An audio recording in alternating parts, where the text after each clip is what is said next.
this is why unemployment is about to skyrocket as we head into this recession. Or if you're like me, you believe we're already in a recession. Unemployment is the laggiest of laggy indicators. So let's get right into this. More job cuts announced. Canada's Bell deepens news industry gloom with 1,300 job cuts. And it basically says Canadian media and telecom firm Bell is cutting 1,300 jobs, shuttering 6 radio stations and selling another 3 as revenues dries up at its legacy phone and news business. Parent company BCE Inc. said on Wednesday. Now, what's really interesting to think about here is, why are the revenues drying up? It's not necessarily a thing that it's just the declining business. Obviously, that's there as well.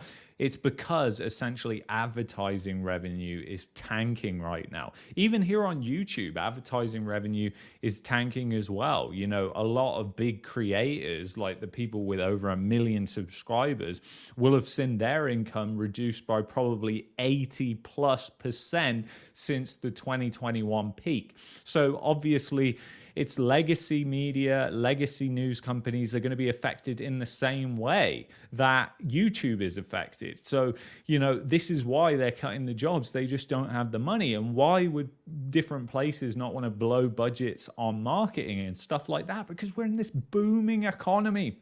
That's what the Bank of Canada keeps saying when they're having to hike rates, and the government keeps saying how strong the economy is. Nothing's ever going to go wrong. But that's not the truth. That's not the truth you and I know. We know where this is headed. We know what's going to happen. It's going to be a major depression. You know, 2008 was kind of like the silent depression. This one's going to be even worse for places like Canada, which didn't suffer as much of the wrath of 2008 as other countries did. So it's interesting that this is happening, and it's not just this, right? There's other signs. So obviously you've got oil producer Suncor cutting 1,500 jobs. We went over that. I'm not going to go into that in too much detail. And now I forgot to go through this, but Home Depot. You know, Home Depot is kind of like a bellwether for the economy. And look at this. Home Depot sees revenues drops to $37.26 billion, down nearly $2 billion, as the company projects its first annual sales drop since the Great Recession, as Americans cool their spending on home projects. Why would they be cooling their spending on home projects? It's because obviously they're not feeling so great. The wealth effect has disappeared, and they're worried. They're worried about a recession. Even though the recession worries have cooled, people are having to cut back. We know that credit card debt is rising. We know that the lipstick effect is in full force as well, because even Costco executives have basically said about the lipstick effect.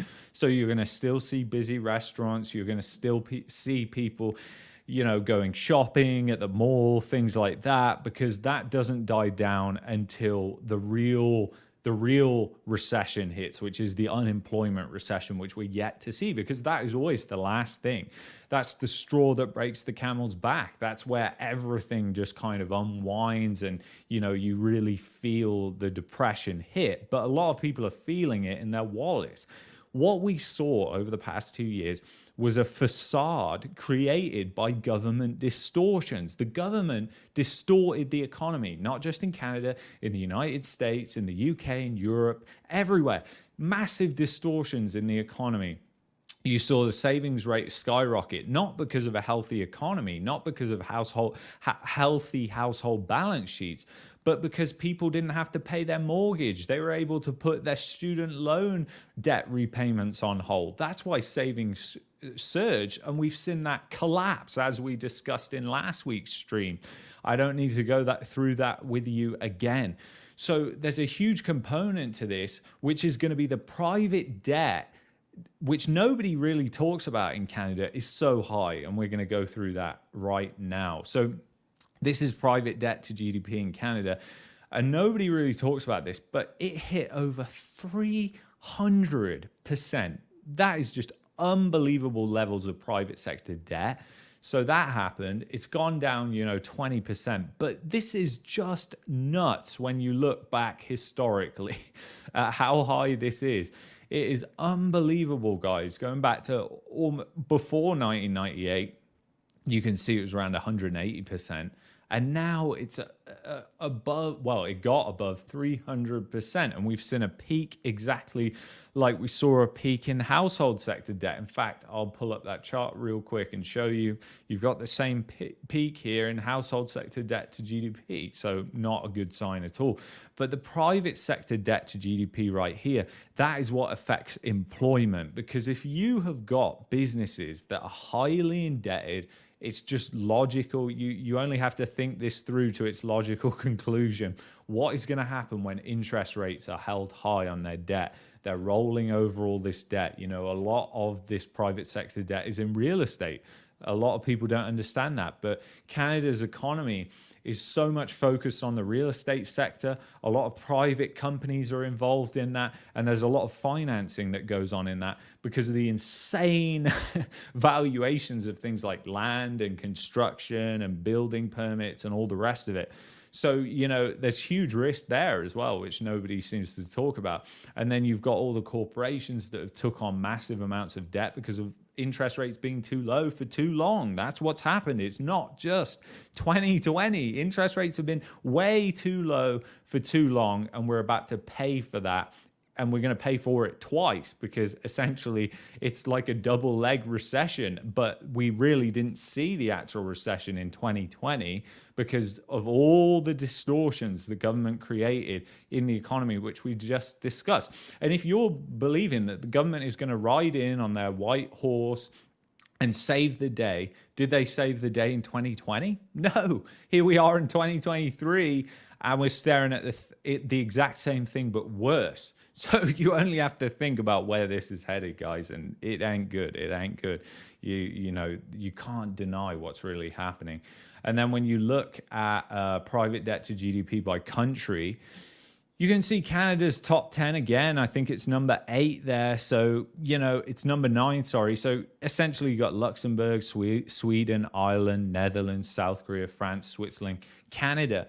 You know, this coupled with the high household debt to GDP is a toxic combination. It's a toxic combination that even Australia doesn't have. And I pointed to on the last stream that I did, you know, Australia is not even in the top 10 here, but you can see Canada is, you know, so it's absolutely insane. And look, if you go by the G20 and we filter this by the amount, you can see that Canada is number 5 there. So it's absolutely insane the amount of private debt. The United States is on there, United Kingdom. You can obviously know where things are going to go when credit tightening happens. Because even though I believe we'll see interest rates come back down, I don't think that will be a good thing long term. It never is. But when we see those interest rates come back down, that will be as a result of the credit tightening that has occurred. So you don't have to only focus on the interest rate portion because it's also the credit tightening. And people in Canada don't understand credit tightening. That's the thing. I'm from the UK. I understand credit tightening. Even though there was a bailout, QE, low interest rates after 2008, guess what? The banks still had massive losses they had to deal with. The government wasn't going to deal with all of them, considering the rampant fraud and everything else, which is in Canada's housing market, as we discussed on yesterday's stream. If you haven't seen it, I'll link it at the end. So you've got all that is going on. So guess what? The banks are going to have to deal with massive losses as well here in Canada. Well, not here in Canada. I'm in Panama right now. But the banks in Canada are going to have to deal with those big, big losses. And that will result in credit tightening. Canadians don't understand credit tightening. They've never really seen it for the past like 30 years. So credit tightening, the bank don't want to lend to you. They don't. And if you're talking investment property, good luck with that. You know, people just have no idea what they're going to see when it comes to credit tightening. They just don't get it. They think that if interest rates come back down, real estate prices will crash and it'll be easy to buy on leverage. And that is not the case at all. In fact, that's why the crash happens, is because leverage is so hard. The banks are like, no, we don't want to lend to you. You want an investment property? Are you kidding me? That's like high risk, because if home prices are going down lots, they're taking huge losses. Do they want another person who's just going to likely walk away from the loan? I know a lot of people talk about non-recourse, recourse loans. A lot of states in the US were non-recourse states, but most states were recourse states, and they suffered massively, like Nevada in 2008. So people will walk away. The government will allow them to do it. There'll probably be similar things like cash for keys. It's just going to happen, guys. You just have to understand it. It's obvious it's going to come. This is a bubble. It's not any natural growth that you see. And this household sector debt to GDP being so high, this private sector debt to GDP, though, that's going to be your job losses.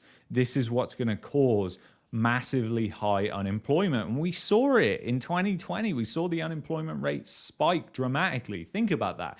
If the corporations were that prepared for it, why did the unemployment rate spike so quickly in Canada?